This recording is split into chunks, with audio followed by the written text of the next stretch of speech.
This video covers key strategies and knowledge that will make working in R much easier in the near and long term. Let's start by opening R. If we want, we can type directly into the console. However, this makes it a bit difficult to recreate our work, so it's helpful to open a new R document, also called an R script.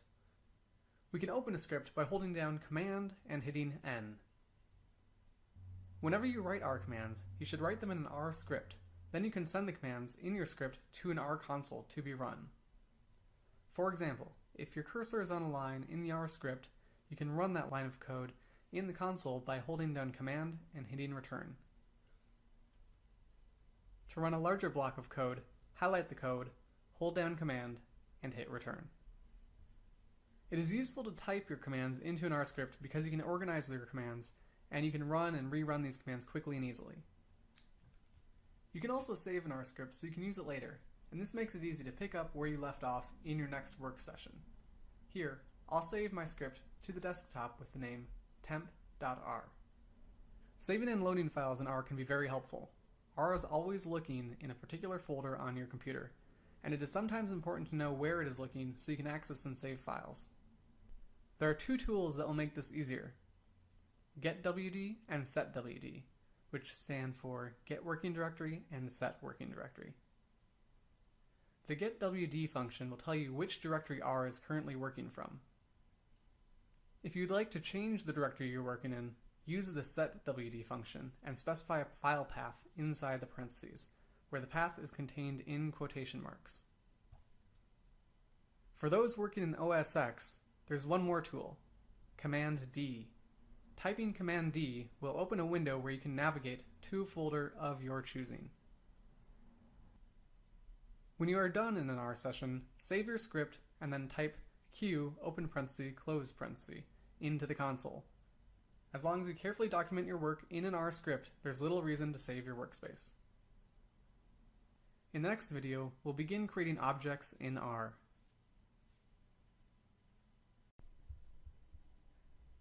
To get acquainted with R, let's do some basic calculations. We can add numbers, multiply numbers, and we can invoke built-in functions to do more complex calculations. So R is good at calculations, but we don't want to type in all of our data. Instead, we'll often store our data into R objects.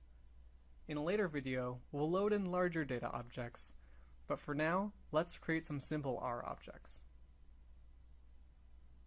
Let's save the value 4 to an object called x. Usually we use a less than symbol followed by a dash to communicate that we want to save something, like a number, into an R object. Now we can use x to do some basic calculations. For example, x times x. Or we can calculate the square root of x. Note that sometimes people might call x a variable. So think of the terms object and variable as meaning the same thing in R. The names of R objects can include letters, numbers, underscores, and periods. However, the name should always start with a letter, usually one that is lowercase. If you'll be sharing your code with others, check with your group to see if there's a style guide that you should follow for your R code. One last tip. If you want to review an earlier command you made, click the command line on the R console and then hit the up arrow on your keyboard. When you do this, you will be able to see earlier commands you have run and, if you desire, you can rerun them. In the next video, we'll create and work with vectors in R. One of the fundamental objects in R is a vector, which is just a term to mean a single set of values in a particular order. We can create a simple vector in R using the concatenate function, which is a function represented by a lowercase c. Inside the parentheses, we put values or other vectors separated by commas, and these will be stuck together to create a new vector. When we print the vector, R simply prints the values one after another. You might wonder, what happens if there are so many values in the vector that it hits the end of the line? Well, the values wrap to the next line, just like the text would if you were writing a paragraph. Notice that there's also a little extra information in the first and second lines. In the first line, we have a number 1 in brackets, and on the second line, we have a number 10 in brackets. In each case, these correspond to how far r is into the vector at the start of each line. For example, the 10 indicates the first element on the second line is the 10th element of the vector. The 1 in the brackets at the start of the output indicates that this line was the start of the printed vector. This brings up a subtle point. Looking back on our earlier output, we can see the bracket 1 in each output. While each earlier output looked like a scalar, that is, a standalone number, each of these is really a vector with a single value. In R, a vector of length 1 is equivalent to a scalar. For those vectors with length greater than 1, it is common for us to want to access a specific element. Let's call our longer vector v.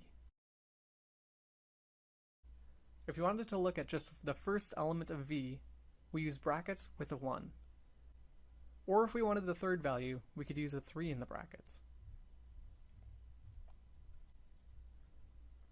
We can also request several values at once. To do so, we create a vector that indicates the positions of the values we want returned.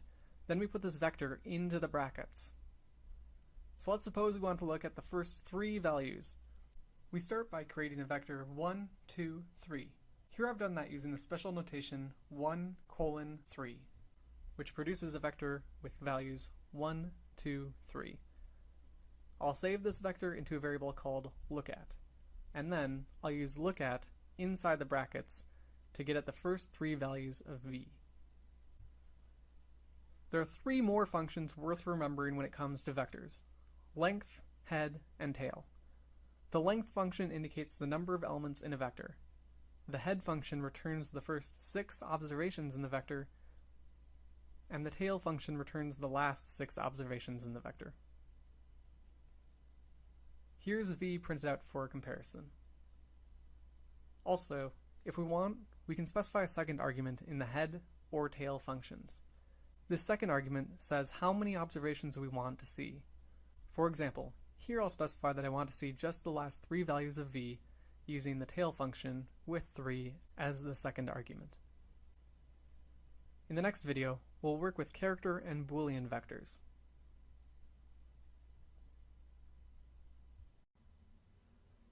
R can handle a lot more than numbers. For example, it can handle character objects, which are also known as strings. We can make a simple character object just by putting some text in quotation marks. You might notice something we saw before, which is that the output is again preceded by a 1 in brackets. This character object is a vector, and we can create a longer vector using the concatenate function. As with numeric vectors, we can apply functions to a character vector to learn more about it or get summary information. In addition to the numeric and character type of vector, we can create a Boolean vector. In the simplest case, we can write true in all caps, or we can write false in all caps. We can also create a vector of true and false values using the concatenate function. One of the really handy features of Boolean vectors is that they can be used to extract specific elements of a vector that meet a certain criteria. For example, here I'll use the nchar function to find out the number of characters in each character string in the vector. Then we're going to create a new vector called under 10. This vector will indicate which elements of v have less than 10 characters. Finally, I can subset v using under 10. In the next video, we'll start doing arithmetic with vectors.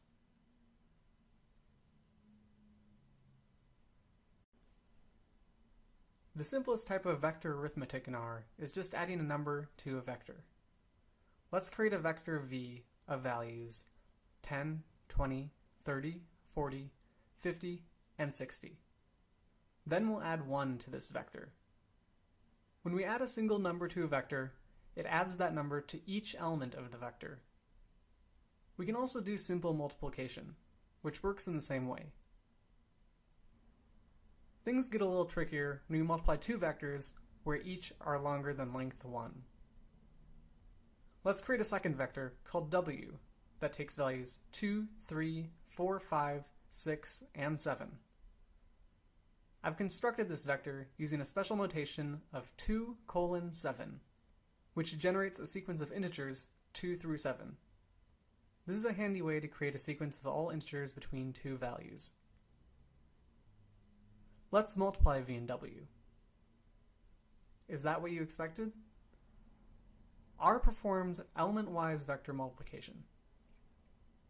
That is, it'll take the first value in each vector and multiply them. Then it'll take the second value from each vector and multiply those, and so on. When working with vectors, R works in the same way when doing addition, subtraction, division, and other basic operations.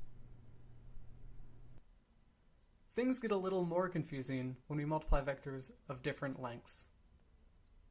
Let's overwrite w with a vector of length 2 that takes values 5 and 10. When we multiply v and w now, the result might be surprising. We get another vector with 6 elements. Let's take a closer look at what happened.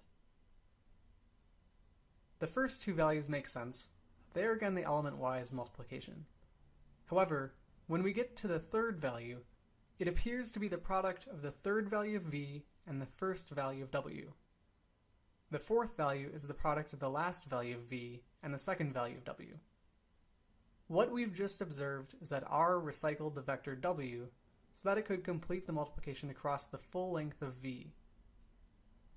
It also did so without any warning or error. R is built to recycle vectors, and it doesn't always tell you when it does so. Let's do one more vector multiplication.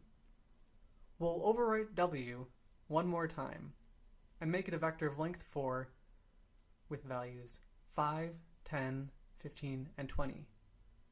Here this vector has been created using the sequence function. The first argument says where the sequence starts, the second where the sequence should end, and the third how big of jumps to take to get from the first to the last value. Here again, we multiply out v and w. R again will recycle w, but this time it gives us a warning. In this case, when R recycled w, it still had elements left over when it ran out of elements with v, so it wanted to make sure that we are aware of this. There are several ways we can perform arithmetic in R using vectors.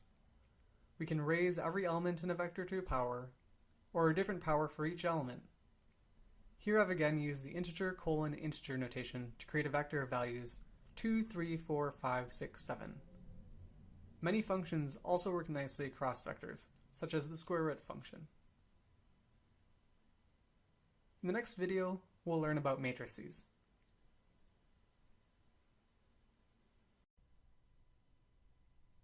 Matrices are just slightly more complicated than vectors. To create a matrix, we usually start by creating a vector. Here, I'll create a vector that has elements 1 through 12 using the integer notation. Next, I'll use the matrix function to create the matrix. Whenever creating a matrix, it is helpful to provide the number of rows and the number of columns to ensure that you're creating the precise matrix you expect. You can do this using the n-row and n-col arguments. If you happen to forget to use the argument names, R will try to guess what you meant. It usually does this based on the order of the arguments. For the matrix function, if we specify the number of rows before the number of columns, we get the same type of result. You can also experiment with leaving off one of the arguments. Notice that if I only include the number of columns, I need to specify the n-col argument name if I want to get the same matrix that I got before. The matrix function is very handy in that, while you might specify the complete set of data for the matrix right up front, you don't always have to do this, if parts of the matrix will repeat. Here's a matrix with all zeros. We only need to specify a single zero for the entire matrix. We can also specify a partial vector that can be used to fill in the entire matrix. Let's create a 3x4 matrix with values 11, 12, and 13 filled in the entire matrix. In this example, the vector, which had length 3, was recycled until the 3 by 4 matrix was filled up. Notice that the vector runs down the columns rather than across the rows. If we had wanted to make it run across the rows, we can add a fourth argument to the matrix function. By row equals true. We also sometimes want to learn more about a matrix. We might start using the dim function to learn the dimensions of the matrix. Here, the output of dim is a vector of length 2. The first value is the number of rows in the matrix, and the second is the number of columns. We can also apply the length, head, and tail functions to a matrix. The length will return the number of elements in the entire matrix, and the head and tail functions will provide up to 6 rows from the top and bottom of the matrix. If we want, we can specify a second argument in the head or tail function to get a different number of rows back. One last matrix topic to consider is how to select one or more elements of the matrix. Let's return to the matrix that we had at the beginning of the video. Here, it's just values 1 through 12 in the matrix that has 3 rows and 4 columns. Like with vectors, we can subset a matrix to select one or more parts of the matrix. But since a matrix is two-dimensional, we need to specify 2 dimensions in the brackets. For example, if we use 2, 4, we will get the element in the second row and the 4th column. If we leave the column entry blank, we'll get all of the columns, and if we leave the rows blank, we get all of the rows. Just like with vectors, you can use vectors of length greater than 1 inside the subsetting to return more than one value. Using vectors with length greater than 1 to get both rows and columns may produce a slightly surprising result, another matrix. Let's consider the matrix where we specify the rows 1 and 2 and the columns 3 and 4. Doing so gives us back a submatrix specified by these dimensions. Finally, before moving on, one final word on matrix subsetting. If you forget the comma, R will still return a value.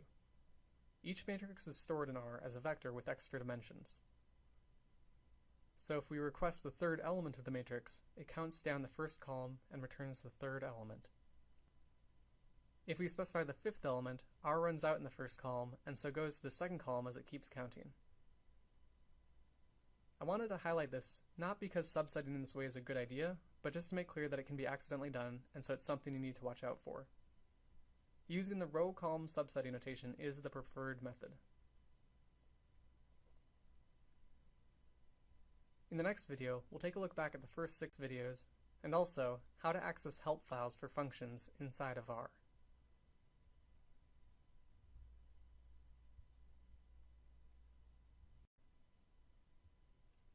Functions are special R objects that take in other objects as arguments and produce something. In many cases, the person who wrote the function provides default values for some or even all of the arguments. We've now seen a couple important functions and techniques. First, we saw the concatenate function that was used to create vectors. And we saw we could create vectors that are sequences of integers using the integer, integer notation. We used the length, head, and tail functions to learn more about vectors. We also saw character vectors. The letters object is a built-in vector of letters inside of R, and if we wanted, we could examine a subset of the letters. We also saw how to construct matrices using the matrix function, as well as how to specify the number of rows and columns for a matrix using the second and third arguments. The dim function provided a way to check the dimensions of a matrix, and we could again use brackets to examine a subset of the matrix, except that we specified both rows and columns, or just one.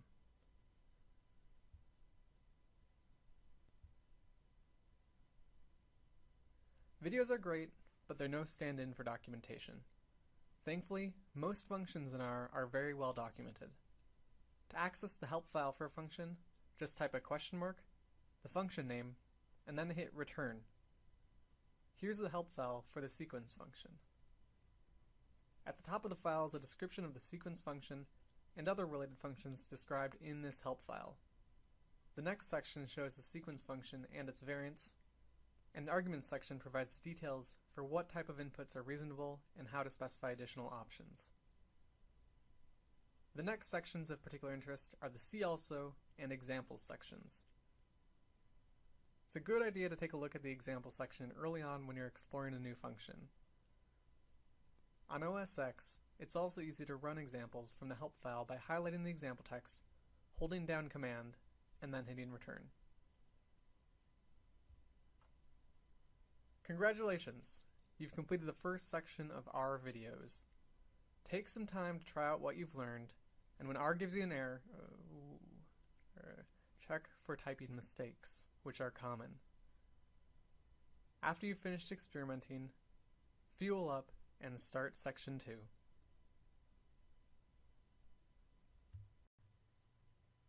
Welcome to section 2. R is a powerful tool for data analysis, and the first step to working with data in R is to get the data into R. Suppose I have a CSV file on my computer and I want to load it into R.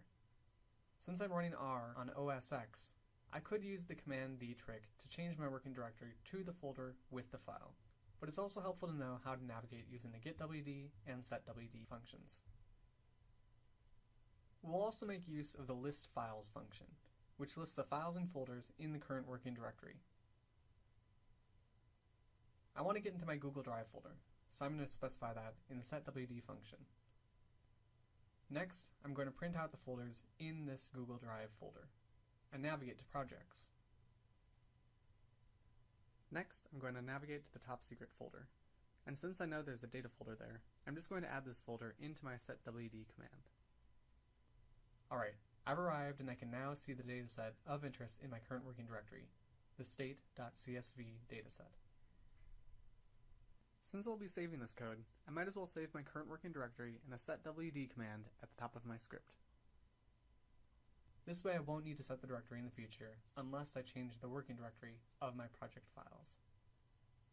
Now that I'm ready to go, I'll load in the state.csv file using the readCSV function, specifying the name of the file in quotation marks.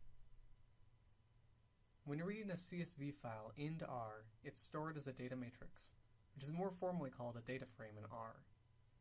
Just like with a regular matrix, I can use the dim function to see how many rows and columns are in the dataset. There are 51 rows representing all US states and Washington, D.C., and 12 different columns representing the 12 different variables recorded for each state. I'll use the head function to print out the first 2 rows of the state dataset, just like I could do with a regular matrix. However, if I apply the length function, R will just return the number of variables in the dataset, which are represented by the columns. Data frames are one of the most common objects for holding data inside of R, and I can subset on them in ways similar to how I might subset a matrix. This is fine, but there are actually better ways with data frames. A new function for data frames worth remembering is the names function, which is used to access the variable names. Once you know the names of the variables, it's easy to extract out the entire variable using the dataset name, followed by a $, then followed by the variable name. Let's take a look at the smoke variable. The smoke variable is a numerical variable representing the percentage of people who smoke in each state. If I wanted, I could apply some standard functions like the mean or standard deviation function to get some summary information about this variable. In addition to subsetting with brackets, I can make use of the subset function. Here I'm going to examine only states with smoking rates higher than 25%. If I wanted, I could also specify that I only want to select a small number of columns. Next, I'll take a look at the party that won each state in the 2012 presidential election. This is in the press12 variable. Note that the press12 variable isn't numerical, yet it was stored with the smoke variable, which was a numerical object, in the state data frame. Data frames can hold a different type of variable in each column, while a matrix can only hold a single data type for the entire matrix. Notice also that the output doesn't look like a regular string output, which generally has quotation marks when it is printed out. Additionally, there's a listing at the bottom that indicates there are 2 levels. Output like this indicates that this is a factor variable, or a factor object. A factor object is a special kind of object that's sort of a blend between character and numerical variables. If you ever have substantial trouble working with factors in R, you can just convert the factor to a string with the as character function. R will generally convert a character variable back into a factor variable when it is appropriate to do so. However, when R does do this conversion, it may notify you with a warning. Just read your warnings carefully and make sure that that's all that's happening. In the next video, we'll talk about ways to take a quick look at a data object inside of R, and we'll also take a look at date objects. There are two other functions I'll consider that provide a brief overview of a data frame. But first, I'll load in a dataset, this time stock market data.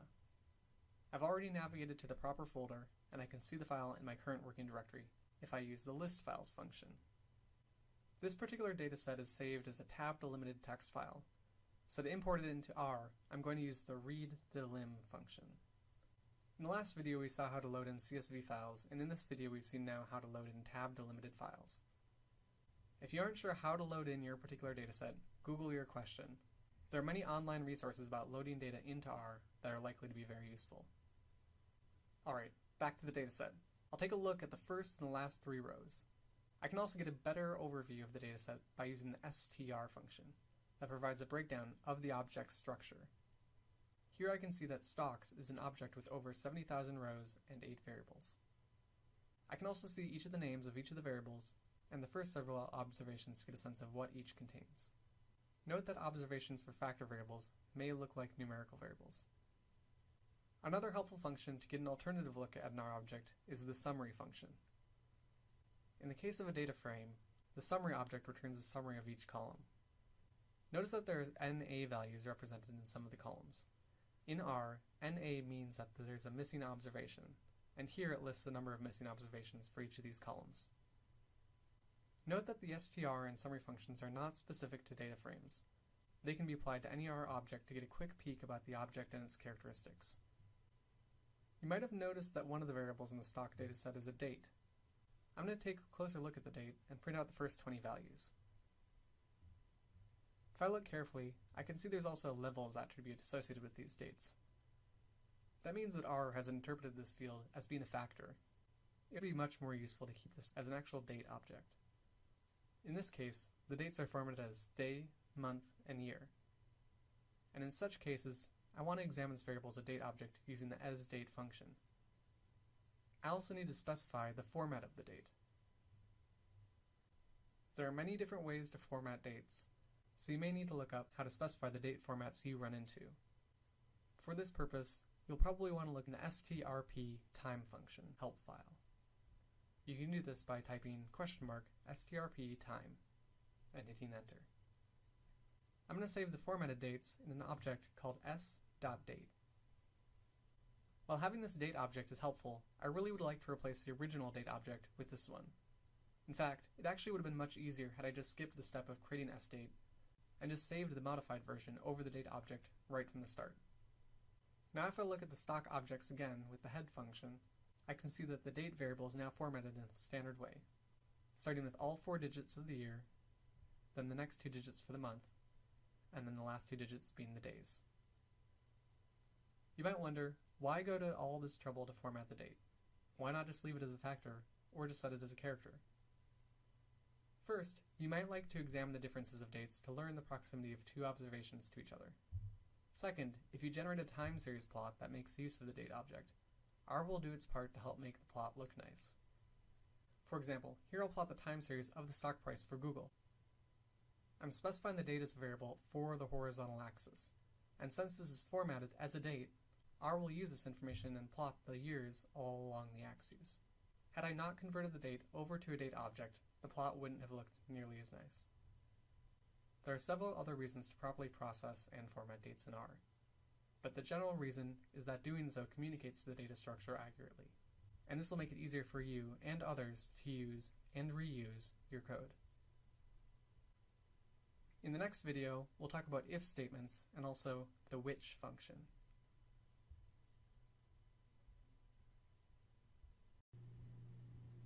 In this video, I'll cover 2 important structures in any language, the if statement and logical operators. I'll also introduce the if-else and which functions. I'm going to occasionally rely on the stock data used in the last video, But to keep things simple, I'm also going to omit any rows that have an NA value, as these represent missing observations in the data. An if statement is used to execute some section of code on the condition that a particular statement is true. In this setup, the code inside the braces will run if the condition is true. For example, suppose I want to check whether the first entry in the stock data was up or down. If it was up, I want to create a variable called status that takes the value up.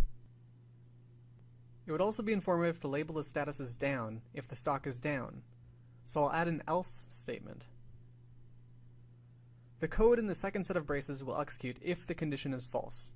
However, this still isn't quite right. What if the stock opens and closes at the same price? I can add a condition for the second set of code using a second if statement after the else command. Then I'll add another else command at the end that labels status with a value of flat if the stock is flat for the day. I also want to briefly mention the if-else function, which could be used in this context to create an up, down, flat vector for all the elements in the stocks data in just a few lines of code.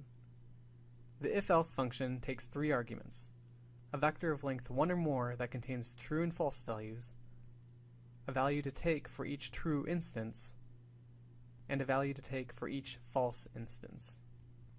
Though this still isn't quite right because I need to return a value of down if the close is lower than the open. I can do this by creating a second condition and adding one more if-else command. Here I've done something subtle. I've provided the status argument for those cases where the close is not lower than the open. I've exploited a special feature of the if-else function, which is that when a vector of length greater than 1 is provided in the second or third arguments, if-else will be performed element-wise for that argument. I'll leave it to you to verify that this code works and why it works. You should think about each possible case. A stock can be up, down, or flat, and I strongly recommend you create some test data and work your way through each step of the code. Next, I want to talk about logical operators.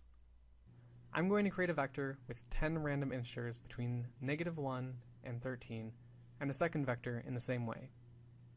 I'd like to know whether all the elements in x are greater than 0. I might intuitively start by using the command x greater than 0. However, as R does in many other scenarios, it also performs this check element-wise. Here you can see I have a vector of true and false values, but I can use the all function around x greater than 0 to answer the question as to whether all of the values of x are greater than 0. We can also check other things, such as, do any elements of x line up with those in y? This again returns a vector of true and false, but this time I can use the any function to check whether any of the values are equal. We can also do other checks that relate x and y. For example, consider the separate commands x greater than 0 and y greater than 0. If I wanted to check in which elements this was true in both vectors, I could use a single ampersand between the commands. Here, the single ampersand means to check whether both the first and the second condition are true on an element-wise basis. There's a similar OR command using a pipe or a vertical line character that creates an element-wise basis on whether one statement or the other statement is true. R, like other languages, also has a double ampersand and double pipe notation, though I'm going to move on. If you're interested in this, you should check out the help file for XOR. The last topic I wanted to cover in this video is the which function, used to identify which elements or observations satisfy a particular condition. For example, I'd like to know which observations had a big intraday fluctuation. To begin, I'll create an object called fluctuation that gives the raw intraday fluctuation. I can scale the fluctuation by dividing the difference by the opening share price of the day.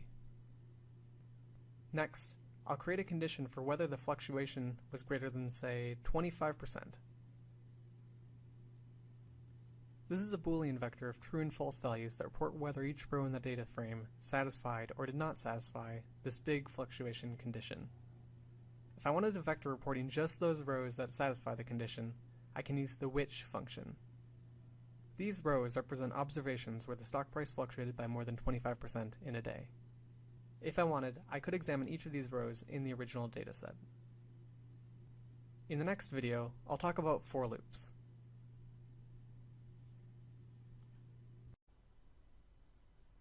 A second key programming tool is the for loop. A for loop is a structure used to execute a set of code repeatedly. The for loop statement specifies an index over which the loop is computed. For example, here I'll execute a for loop using an index called I. The object I will start the loop by taking the first value in the 1 through 10 vector. That is, to start, I will equal 1. Next, the for loop will execute. Then I will take the next value in this vector, which is 2, and the loop will execute again. This will continue until I has taken the last value in the vector, 10, and the code executes one last time. In this set of code, the value I squared will be appended to the vector x using the append function. Here I got an error. I'll take a closer look. I can see that x never actually existed, so there is no way to append anything onto the first iteration. To fix this, I'll just initialize x as an empty vector using the concatenate function, but leaving the arguments empty. Okay, this runs well. Look at x. In each iteration, a value of I squared was appended to the end of x. So the first element was created when I was 1, the second when I was 2, and so on. Okay, I've done something pretty cool here. I've done 10 calculations using a for loop, and it wouldn't be hard to do many more with the same set of code. For example, I could easily go from 1 to 100 rather than just 1 to 10. While there are other better ways to do this particular calculation, there are instances where a for loop is very useful. Alright, one more look at the stock data. To calculate the smallest and largest values for each stock in the stock dataset, I'm going to start by creating an object called the tickers. That is just a list of the unique stock tickers in the data. Since for loops can iterate over any vector, I will write a for loop to iterate over the object that I've called the tickers. It's sometimes helpful to also give a meaningful name to the index, so I'm going to change the index I to ticker. Now I need to create code for the general case. For a given ticker, calculate both the low and the high value. I'll start by identifying which rows are of interest in the stocks dataset. The vector called lookAt is a Boolean vector indicating which observations represent the ticker for the given iteration. Next, I can create two statements to calculate the lowest low and highest high of these observations. Finally, I need to store these values somehow. I can start by initializing two objects, lows and highs. Next, I can use an append command to append a value onto the end of the vector. Alright, I can run the code and print the results. But something's wrong. Well, I'd want to spot check some of my data anyways. Something bad has happened. A value of NA in R means that a value is missing. And more generally, oftentimes functions will return NA if any of the observations are missing. If I took a look through our dataset, I'd find that there are several observations with missing NA values. Here I've checked how many entries in the column low of the stocks dataset are missing. In many functions, such as min and max, there's an optional extra argument that is useful for ignoring missing data, the na.rm argument, which I'll set to true in the min and max functions.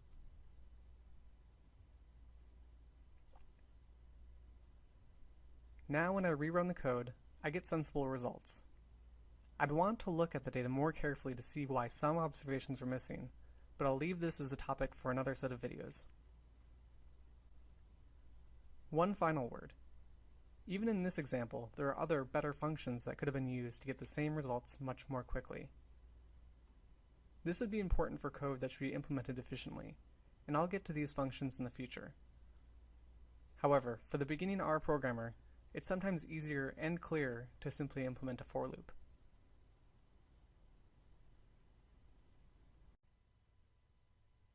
Lists are a special type of object that hold other objects. I can initialize a list by simply using the list function.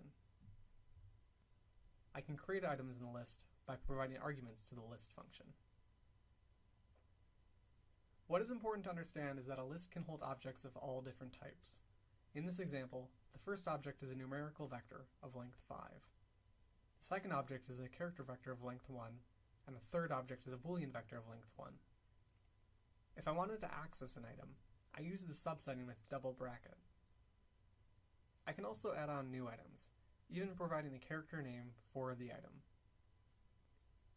When a list has named objects, those objects can be accessed using a special $sign notation that is reminiscent of the same notation for data frames. Lists also aren't restrained to holding just vectors. They can also hold matrices, data frames, and even other lists.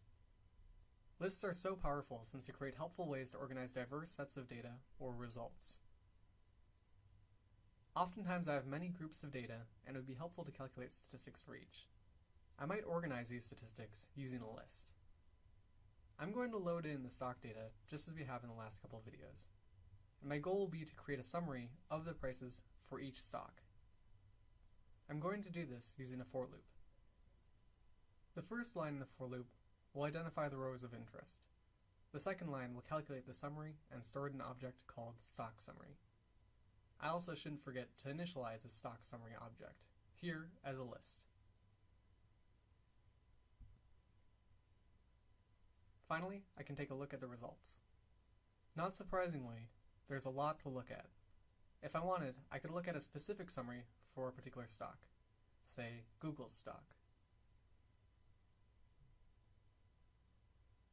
What I have done here in just 6 lines of code is very powerful. I've calculated summaries for every stock in the dataset, and this code works regardless of if I have 5 stocks or 5,000 stocks. In other instances, I might choose to do something even more complex, like fit a linear model to the data for each stock separately. Even in that complex case, a list can be used to store the result. I noted in the last video that as you become more familiar with R, you'll find out that there are more helpful functions to do operations commonly done in for loops. This is also true with this example, which could have been written much more compactly using some additional functions. Some of these functions we'll encounter in the next section, like the functions by and apply. Great work on making it through the second section of videos. Take a short coffee break, practice what you've seen, and then get started on the third section.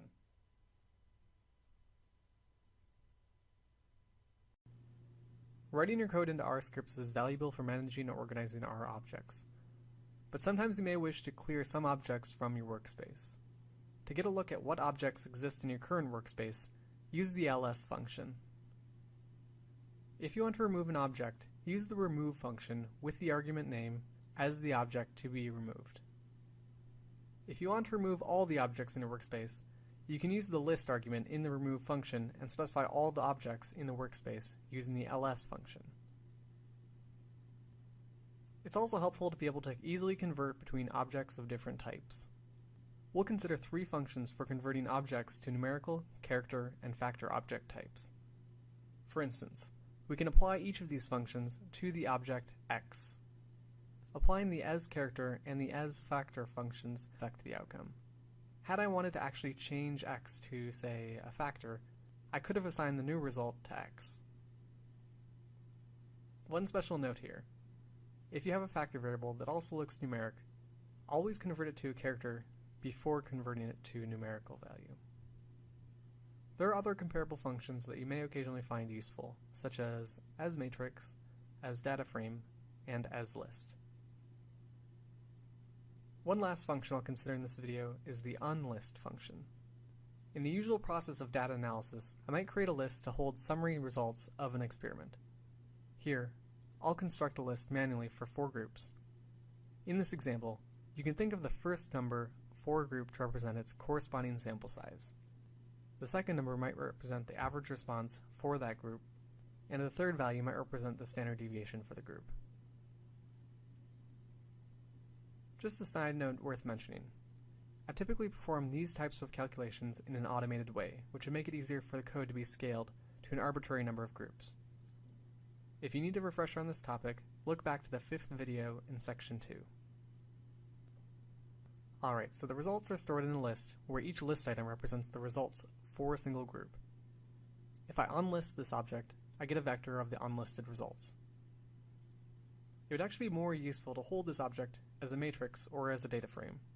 So I'll form these unlisted results into a matrix.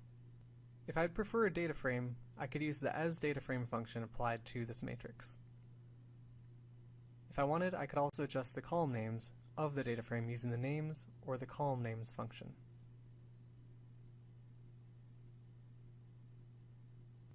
In the next video, we'll explore the family of apply functions, which are helpful for applying a function across the rows or columns of a matrix, or across the elements of a list.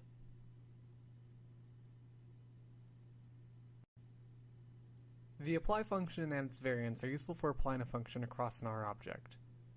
We'll consider two variants of these special class of functions, apply and tapply, and we'll also look at the by function. I'm going to start by loading in a new dataset, website revenue for the month of March for 10 businesses. I've used the argument header equals false because there are no column names stored in this comma-separated values file. The data in this data matrix have been stored in a slightly unorthodox way. Each business is represented as a column, and each row represents a day in order of March 1st through March 31st. So, for example, on March 3rd, the 10th business made $23.98. It might be helpful for me to take a quick look at how the businesses are doing by taking a look at their total revenue. I could take the sum for each column using a for loop and store that result in a vector, but this would actually be inefficient. Instead, I should use the apply function, which will be more compact and also run faster with larger datasets. The apply function is useful for applying a function across either the rows or columns of a data matrix. That is, I might want to apply a function across each row separately or across each column separately. The first argument is the data matrix itself. The second argument is the dimension number over which to apply the function. Rows are represented by number 1 and columns by number 2. Think of the second argument as specifying the dimension that you actually want to retain. The last argument is the function to be applied. In a similar way, we can also compute the total revenue for all the companies on each day of the month by applying the sum function over each of the rows. Notice that there are some missing observations. If we would look into the data more carefully, we would find that there are two missing values, each in the third column. If we know that it's okay to omit these data, we can tell the sum function to ignore the missing observations using na_remove equals true. The apply function passes this argument onto the sum function. Generally, any extra arguments to apply will be passed to the function you specify in the third argument. In this particular use case, we probably should want to investigate the missing observations rather than simply ignore them. Also, just a technical note, for this application of apply, I could have used either the callSums or rowSums functions. Alright, onwards to the second function, tapply. To help explain this new function, I'm going to load in a second dataset that summarizes eBay auctions for the Mario Kart video game for the Wii. This is a tab-delimited text file of the data, so I'm going to read it in using read_delim. To keep things simple, let's focus on three variables: wheels, conditions, and total price. The tapply function is similar to the apply function in that it helps aggregate data efficiently. For instance, we could examine the sum of all of the total prices of auctions that were new and used separately by providing the vector for the total price as the first argument, the vector for the conditions as the second, and then the sum function as the third.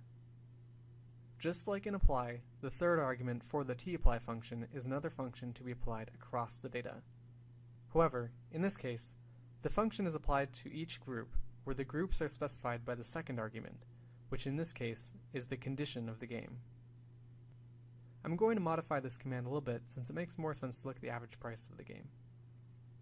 As you might have anticipated, the games that are new tend to sell for more than the games that are used. Here, the difference is about $10. There's a second important variable in this application that relates to the price: the number of steering wheels that come with the game in the auction. These steering wheels are a game accessory that make playing Mario Kart a bit more fun. Let's look at the average price of the auctions with different numbers of wheels included. As you might expect, we again see a steady increase in price associated with having more wheels included in the auction, about $6 to $10 per wheel. Now, there's something interesting to think about here. If I consider the influence of both price and the number of wheels simultaneously, what will this do to the estimated cost of a new game versus a used game, and also the cost of an extra wheel? A table to look at the average price across each of the combinations of condition and wheels can be made using the tapply function. To do this, I'm going to provide the data frame with just the condition and the wheels columns as the second argument. Some of these numbers will look a little bit surprising. For instance, going from no wheels to one wheel doesn't seem to influence the price when the game is new. If we dig in a little more, here using the length function in place of the mean function, I can see that one of the groups had very few observations. And so this average is probably less reliable, and this might explain the difference. If I was going to continue this analysis, I'd probably look into this some more. One last function before we wrap up. The by function is a variant of the tapply function, but by default, it returns a vector of the results. Note that when it is printed, it won't really look like a vector, though you could access the elements just as if it was a vector. In the next video, we'll take a look at three functions: with, within, and aggregate. In this video, I'll take a look at three functions: with, within, and aggregate. To explore these functions, I'm going to load in the Mario Kart dataset. The with function can be used to access variables in a data frame with ease. This is especially important when the name of the data frame is long and multiple variables are being accessed for a calculation. I can read this command as, with Mario Kart, compute the total price minus the shipping price. The within function is similar to with, except that it's used to create new columns and merge them with the original dataset. For instance, here I'll add an auction closing price to the data frame and store the result in a new data frame called MK. Notice that the commands to generate the new variables goes inside braces as the second argument. If I had wanted, I could have added multiple variables by creating more variables inside of the braces. As you can probably guess, the with function is useful for one-off calculations, while within is useful for expanding a dataset to include new variables. When I want to aggregate or summarize results, I often use the aggregate function. Here, I'll aggregate across the number of wheels and the condition variables. The first argument is a formula. The dot on the left side of the tilde means keep all of the variables for the output, and the variables on the right side, separated by a plus sign, indicate which variables to aggregate across. The second argument is a data frame, and the third argument is how to aggregate the variables. Had I only wanted to aggregate across one variable, say the total price, I could have replaced the dot with the total price variable. Notice the similarities between what the aggregate and tapply functions produce.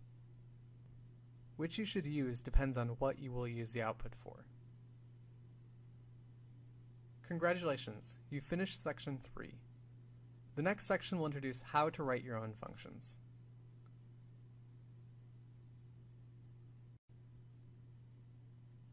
Building functions in R is a key skill that I'll cover in this section of videos. In this first video, the basic structure of a function will be introduced in the context of reporting both the mean and the standard error of a dataset. I'm going to start by creating a test dataset called D. Here, D is a sample of 25 observations from a Poisson distribution with 8 degrees of freedom. Next, I'd like to ensure that my test dataset is stable, so if I rerun my code, I'll get the same kind of results. I'm going to do this using the setSeed function. Now if I regenerate my data multiple times, I get the same test dataset. Now on to the general structure of a function. I'll start by carefully choosing a function name. Here I've thought about this ahead of time. I'm going to call it get, mean, and standard error. Next, I'll assign a function object to this name using the function declaration.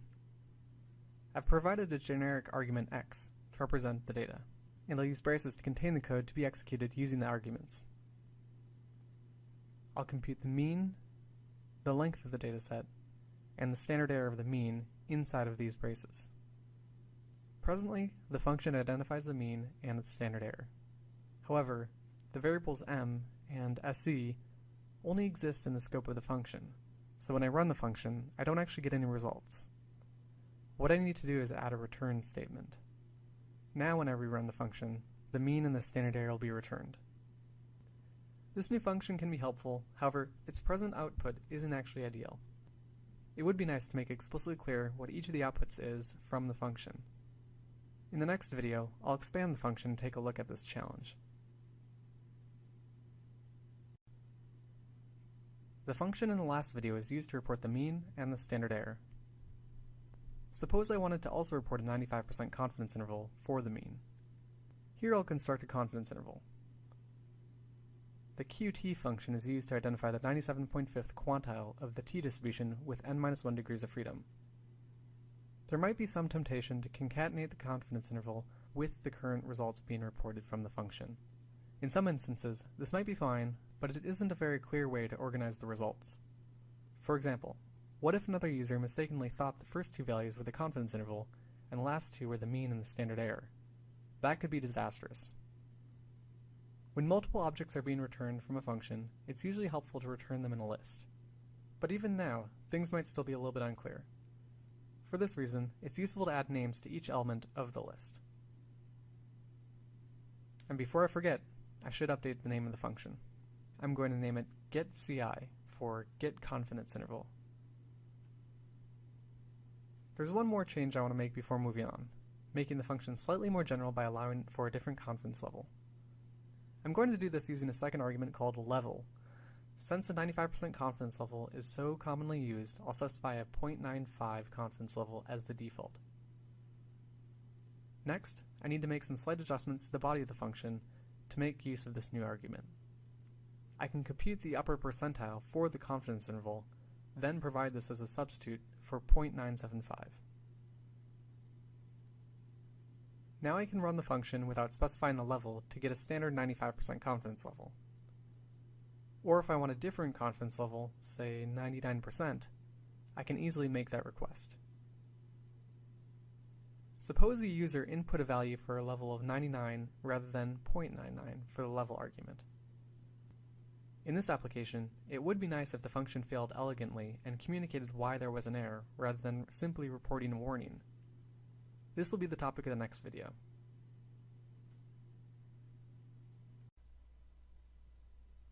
Providing clear feedback to users is one part of building great functions.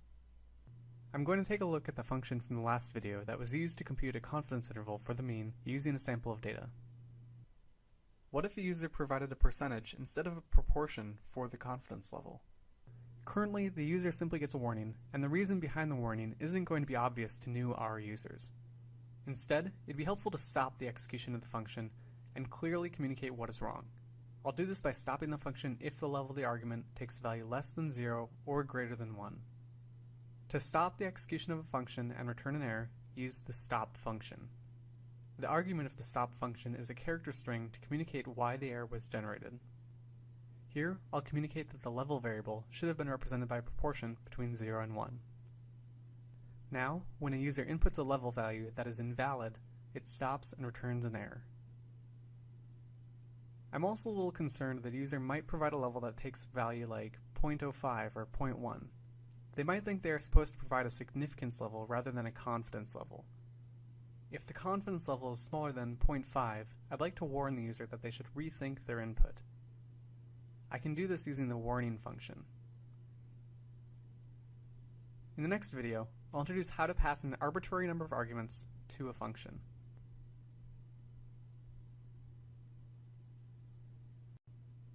In this video, I'll cover how to pass arguments to existing functions inside of functions you are creating. To do so, I'll use the website revenue data highlighted in the last section. I'd like to create a function that summarizes the revenue and other objects like it. I'll call the function revSummary, and it'll take just one argument that should be a data frame or a matrix, where the rows represent days, columns represent different websites, and the entries represent revenue for the websites on each day. I'll build in a simple check to make sure that the data object comes in a form of a matrix or a data frame. If it doesn't, then I'll provide a suitable error. Next, I'll calculate two summaries. the average revenue per company and the average revenue per day for the companies.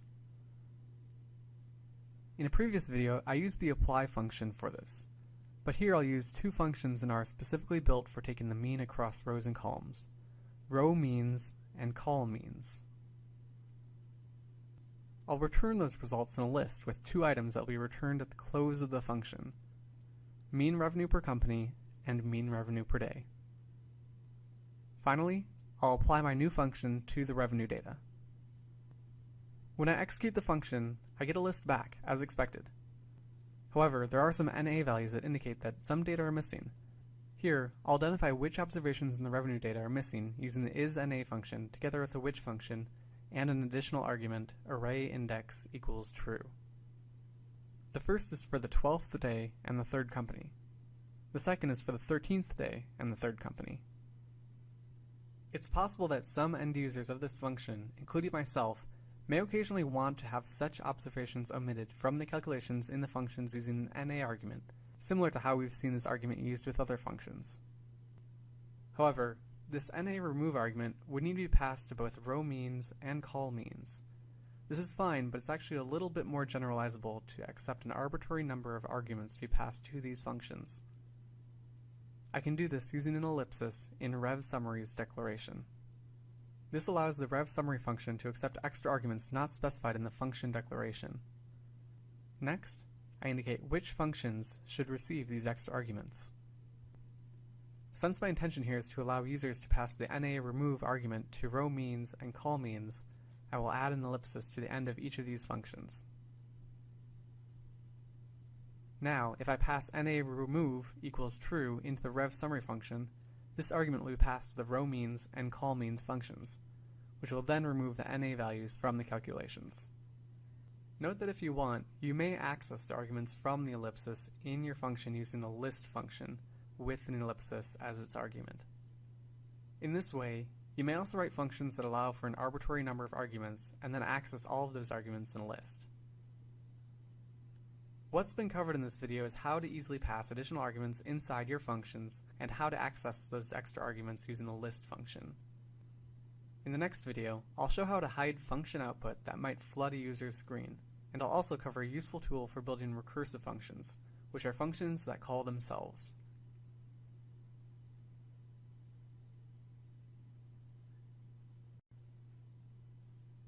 In this video, I'll show how to make output invisible, which is helpful when a function has a large output, and I'll also cover how to use a function recursively.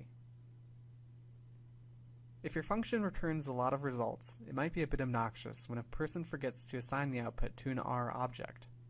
If you think your output is likely to be annoying when it's printed out, you can use the invisible function in place of the return function. Then, when a user fails to save the result to an R object, their console will not be flooded with output. And if they do assign the output to an object, the object will store the result. That said, invisible output can confuse users, so use this trick with caution. It's also worth noting that using classes and methods inside of R is another way to address this challenge. However, classes and methods aren't a topic I'll cover in this video. And one more tip before we move on to recursive functions. If you happen to flood your console screen, or if you simply want to clear the console, if you're on a Mac, use Command-Alt-L, or if you're on Windows, Control-L, which will clear your console screen. Alright, on to recursive functions. A recursive function is a function that may call itself. For example, I can create a function called logMe that takes the log of a value if the value is larger than 1 and keeps doing this until it gets a value that's less than 1. If the value is less than 1, then the function simply returns the result. The way the code is written works, but what if I happen to change the function's name? I would still want the function to call itself. To make sure it does, I should use the function called recall, which automatically calls the function it's in. In general, using recall is the preferred way to build recursive functions in R. In the next video, we'll look at how to use a custom function with the apply function.